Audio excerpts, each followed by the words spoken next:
Well, congratulations, congratulations. Now it is time for the awards. Welcome to another Down the Rabbit Hole video, and welcome to another Star Frontiers video. I want to talk about an element of a Star Frontiers campaign that has always thrown me off, and I gotta ask the other Star Frontiers referees out there, how did you handle this? Because I really struggled. And it's the awards part of the game, the bit of the adventure where you grant experience points. How did you do that? What was your basis? What was your format for that? Because honestly, I had a heck of a time trying to sort out what experience points to give my players. Unlike Dungeons and Dragons, where experience points are in the hundreds or even thousands because they're based on the gold piece value of the treasure that you've encountered, the creatures that you've fought. In Star Frontiers, they went the opposite direction, where experience points are very, very few. Like 1, 2, or 3 is all you get. And the wording on it was always very strange, and I always felt like, am I being a bit of a jerk as a referee if my table of 5 or 6 players, somebody's not like noticeably a standout in this particular section? Am I being mean? Now I'm going to read exactly word for word the very first time you encounter getting experience points. The rule books all talk about what to do with experience points, how to apply them for your abilities, how to make your skills better, etc. But the first time you actually get them is in the built-in module, Crash on Volturnus, SF0. You are now on the planet, I talked about Volturnus before, I'm not going to go into that, but you're now on the planet, you've gone through the first chapter, and it says to award experience points. And it says, it is now time to award experience points. Players who took an active part in the adventure receive 2 experience points. Players who were extremely helpful or active in this section receive 3 experience points. Players who managed to escape but did not show any initiative receive only 1 experience point. That's how it words giving experience points. Were they active? Did they do something? Yeah, then you just give them 2. Were they really exceptional? Then you give them 3. And did they just were they a hanger-on, just give them 1? That is a very subjective, very random way to divvy out a third of your actual worth in this entire thing. Like, to get 1, 2, or 3 experience points, I got it. I would occasionally award 1 if there was a scenario where one of the characters is wounded, or one of the characters is carrying something and has to fall back and hold off and not be involved in the direct combat. I got that. But I worried that, like, okay, you've got a scenario where it's not the player's fault that they're kind of in the background. They're more out of necessity. They're wounded. They're for their own self-preservation.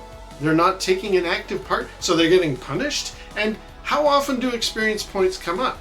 Now, in another part of the adventure, I believe it's when you're going through the caves system, it does say this is a long section with multiple rooms, multiple encounters, so you might want to divvy up 3 different times you give experience points during this section.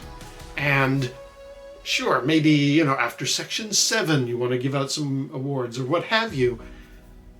Or do it once per session. If you're playing for 3 or 4 hours, give out some experience at the end of that, even though you haven't finished getting out of the caves.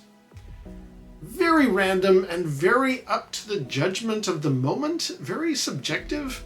And anytime you're proposed to use your judgment, that leads to inconsistent results, which is fine for a night of playing, I don't know, Parcheesi with your buddies or something like that for for just a social interaction. But when you've got an adventure relying on the success of your characters, that's really to be leaving things kind of haphazardly. Oh, just use your judgment. It's like, I'm amazed none of my players got their nose bent out of shape and said, hey, I was kicking butt in this particular scenario. How come I'm not getting the same experiences as Fred? Well, Fred led the fray. Fred was doing all this stuff. I just thought, it's so hard. What ended up happening is almost all the time, with the exception of somebody wounded in the background carrying something, I almost always gave 3 experience points all the time. And I felt that kind of cheapened it.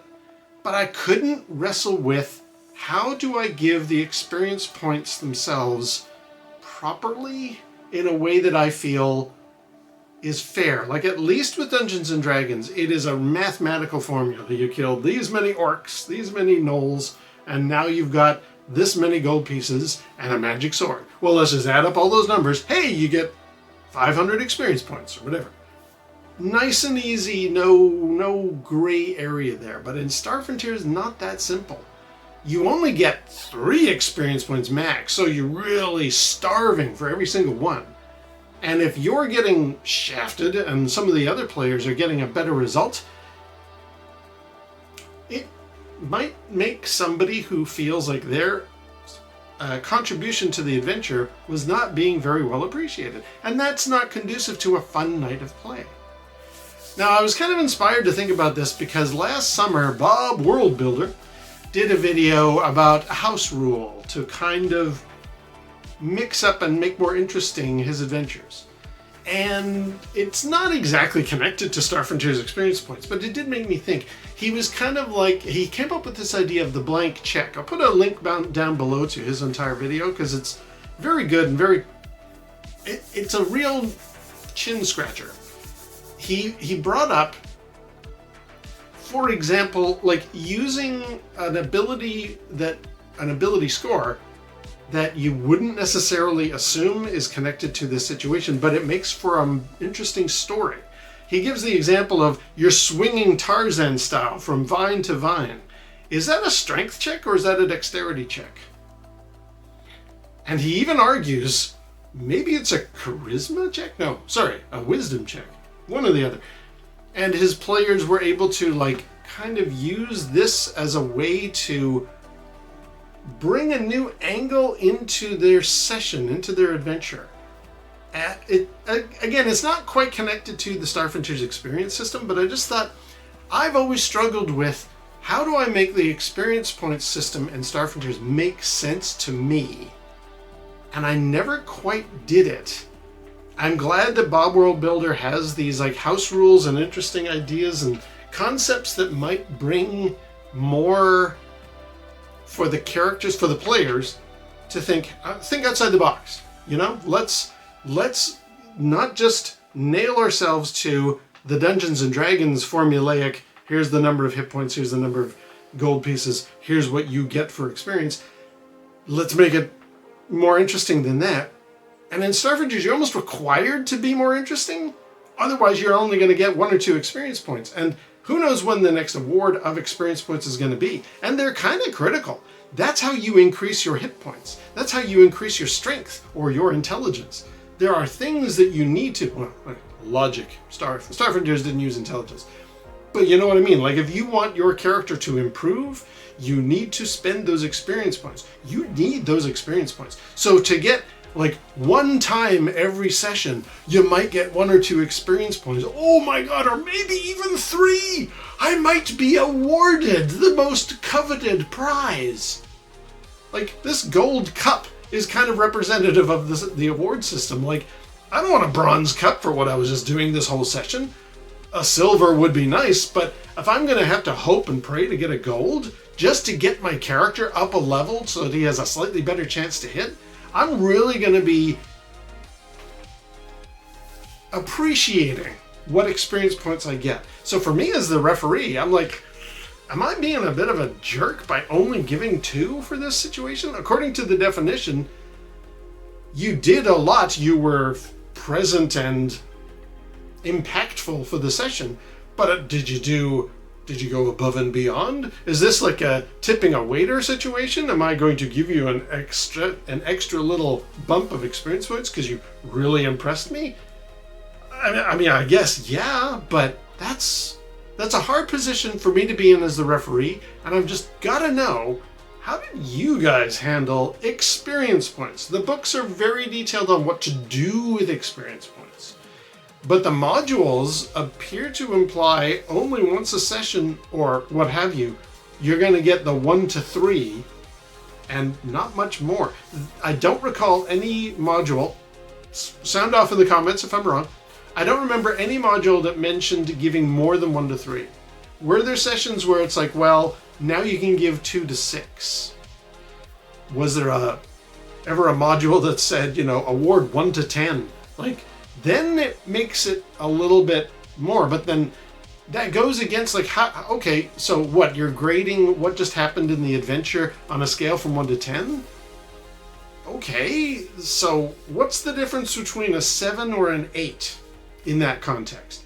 I've talked before about, like, grading video games 1 to 5. I can kind of get, it's either bad, not so bad, meh, not so great, or great. That's easy. That I can do. But, like, do I do that with experience points? Do you do that with experience points? Is it a gold cup that you award to your players? I gotta know, because that was always hard for me to wrap my head around. What do I do to give my characters a proper level of experience? How often do I do it? When do I know I've reached the end of the chapter? Like in a module, sure, they've left the planet, you can award experience, that makes sense, or what have you. But when you're doing something where you're following one character, they're going to go back to their hometown because somebody that they knew when they were young has the answer to the next part of their particular little quest that they're on. Okay, well, we've just spent 3 sessions going from city to city and flying around and, you know, booking, reserving a flight and stuff like that. And it's like, okay, is this a time to award experience points? Like, what did we do? What did we accomplish? We just went shopping in this session. People got new guns and stuff like that, and they increased their armor. Great, cool. Do I give experience for that? Not really. But what if there's lots of sessions in a row that are, you know, house cleaning, for lack of a better description? The life of an adventurer is not always adventurous. So what do you do in those scenarios where it's just kind of everyday life, which has got to happen?